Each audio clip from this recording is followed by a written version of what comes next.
Arjun. And hello to you. And thank you for everything thus far. Oh, thank you for everything thus far.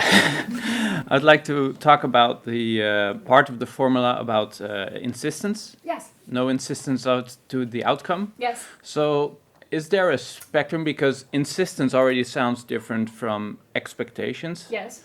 And then somewhere else on the spectrum is visualizing something that you would like to see. Yes.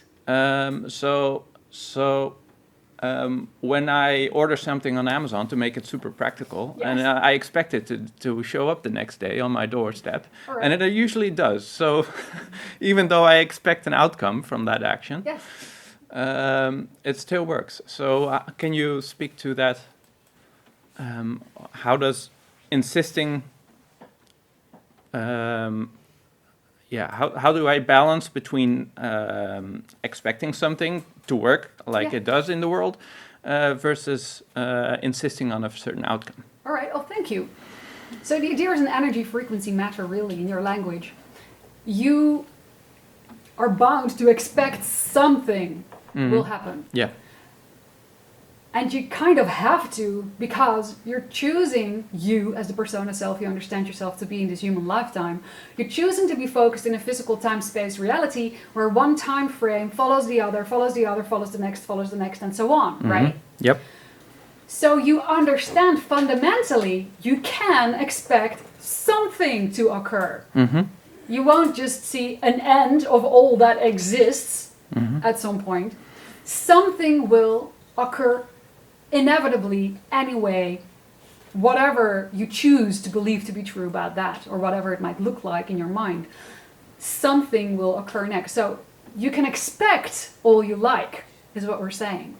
The difference between expectance and insistence is that insistence combines your state of being ahead of time and connects it to whatever the outcome ought to be.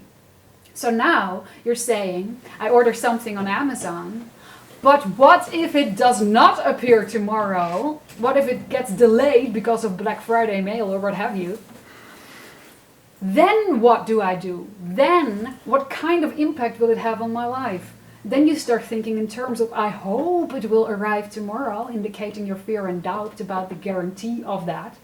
You may start saying things as, if it does not arrive tomorrow, I'll be very sad. If it does not arrive tomorrow, I'll be very angry. Now you're getting into the realm of insistency. You're connecting your own personal energy frequency state of being. You're connecting your emotion, your energy emotion, to an expected outcome that is insisting. You see the difference? Yep. Does that help you? Yep. All right. Yep. And I have a personal practical case. So last year we did an individual Q&A.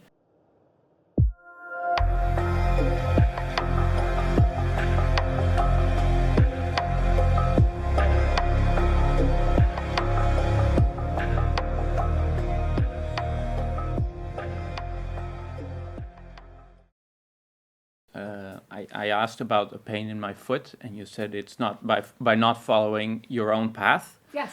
And so I think I made a big stride in terms of stepping more into my path. Thank you. And I didn't do that in order to change the pain in my foot, because it's actually in my Achilles heel. All right. And it's still there. All right. So I was wondering, is it there because but I don't think I insisted that to stop. It's still there. So is that connected to... Well, you may not think you insisted that to stop, as you say, but it may still have a relevant message for you. Yeah. Nonetheless. So by redefining this particular definition for yourself, that would support you right here, right now, because if we understand you correctly, you may have been judging yourself, taking the information this manifestation energetically has to do with not standing in your power or following your own path completely. You may have taken that as a reason to beat yourself over the head every single time you felt it again. Oh, that must mean I am still not walking my path. You see, the idea for you is to stop in a negative way connecting this vibrational manifestation and see it as failure and start to see it as a friend. and remind yourself of the ability to play with that friend and to remember that it will only come knock on your door when you need a reminder, and if you don't need a reminder, it will eventually go. But if you insist that that's what it looks like when you don't need a reminder, then you're still insisting. Mm-hmm. Now this is something that you may want to draw out or write down, because there's some layers below this for you. You see how you've dug some holes, like a pitfall beneath a pitfall? Yeah.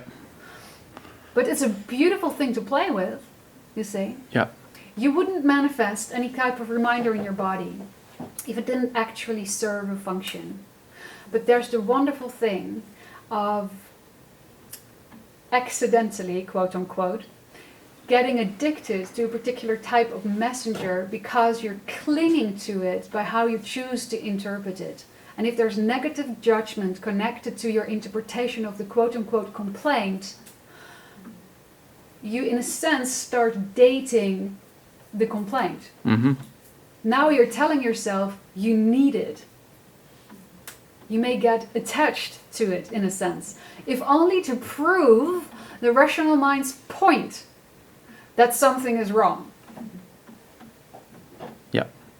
When you start embodying the knowingness that it's all right, that everything is all right, that it will perhaps reappear if needed, and otherwise it may just go, and it may be a little wobbly in the beginning and eventually gain a type of stability. Depends on your personal process. But if you eventually, fundamentally choose to decide that all is as it should be, so to speak, you will sense a difference in the underlying hidden insistency that we sense was there for you regarding this topic. You understand? Yes. Can you play with that? And play is absolutely key for you here. Yes. All right? Thank you. Oh, thank you. Hop, hop. Light on your feet.